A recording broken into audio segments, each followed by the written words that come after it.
All right, today we're talking about one of the most influential and, yeah, controversial military minds of the 20th century. His name is Heinz Guderian, and he's basically the guy who put the lightning in lightning war. Just think about this for a second.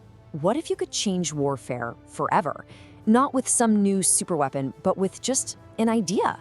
An idea about speed, about shock, an entirely new way to fight that was born from the ashes of total defeat. And we're not just talking about something on a chalkboard here. This idea was so brutally effective that it could take down entire countries. We're talking countries with massive armies in a matter of weeks. Not years, weeks. The world had just never seen anything remotely like it. But, and here's the real kicker, what if the genius who came up with this unstoppable strategy was constantly ignored, argued with, and even fired by his own leader at the absolute worst possible moments? Well, that is the story we're getting into today. Okay, so where in the world did an idea like this even come from? Well, to really get Guderian's big idea, you have to go back to where it all started. A defeated, broken Germany right after World War I. You see, the Treaty of Versailles had completely crippled the German military. I mean, their army was just a shell of what it used to be.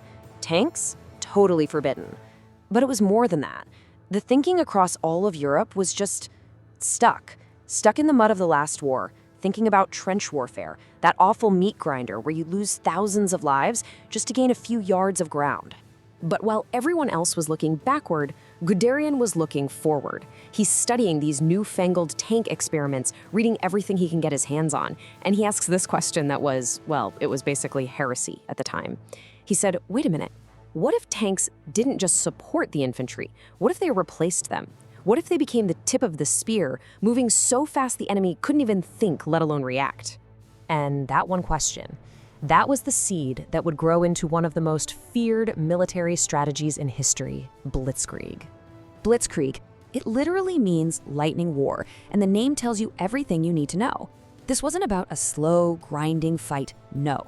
This was about hitting the enemy with such a sudden, violent shock, both physically and psychologically, that their entire command system just shatters before they even know what hit them. But here's the key thing to get. Blitzkrieg wasn't just about throwing a bunch of tanks at the enemy. Oh no. It was like a perfectly choreographed symphony of destruction. First, you get this concentrated punch of armor, the panzers, smashing a hole in the enemy's weakest spot. Then, right behind them, motorized infantry rushes in to hold the ground and protect the tanks. And the whole time, you've got planes overhead, bombing supply lines, creating chaos. It's all about everything working together, a combined arms assault. So the first time they really put this to the test was the invasion of Poland in 1939. And the result? It was terrifyingly effective. Guderian's tanks just sliced through the Polish lines, wrapping up entire armies. The whole thing was over in about a month. This wasn't just a victory, it was a loud and clear message to the entire world. The old way of war was dead. But the real masterpiece, the thing that truly shocked everyone, was the invasion of France in 1940. See, the Allies were expecting World War I, Part 2. Instead, Guderian leads his tanks right through the Ardennes forest. This was a place the French High Command thought was totally impossible for tanks, a natural fortress. But in just 10 days, his tanks were at the English Channel, trapping the main Allied armies. It's the perfect example of Blitzkrieg. Do the last thing they expect, and do it at a speed they can't comprehend. So France, a nation that had one of the biggest and best armies in the world, it collapsed. How long did it take? Just 6 weeks. Think about that. A war that everyone thought would drag on for years was finished in less than 2 months. So Guderian is on top of the world, right?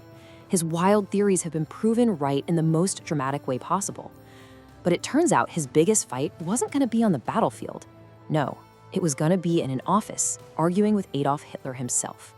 And this all came to a boiling point during Operation Barbarossa, the invasion of the Soviet Union.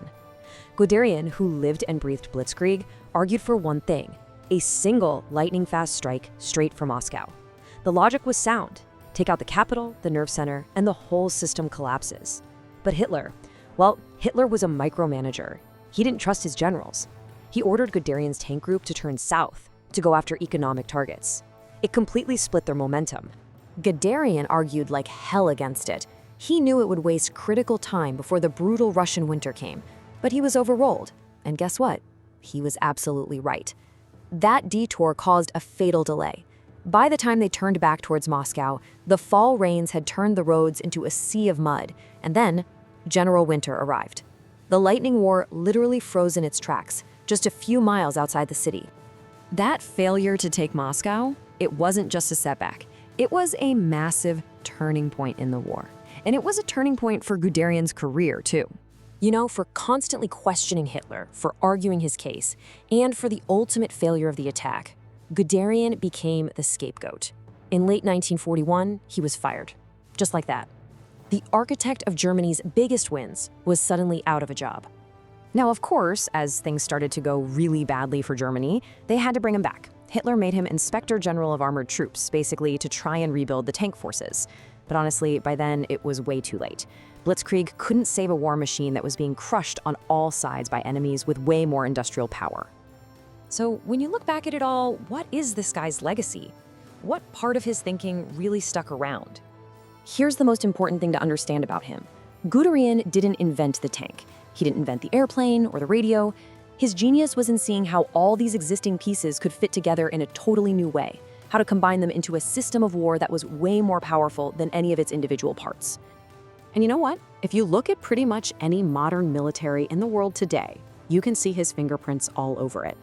This idea of speed and shock, the way ground troops and air power have to work together, the focus on rapid assault to break the enemy's will to fight. All of that is the DNA of Guderian's Blitzkrieg.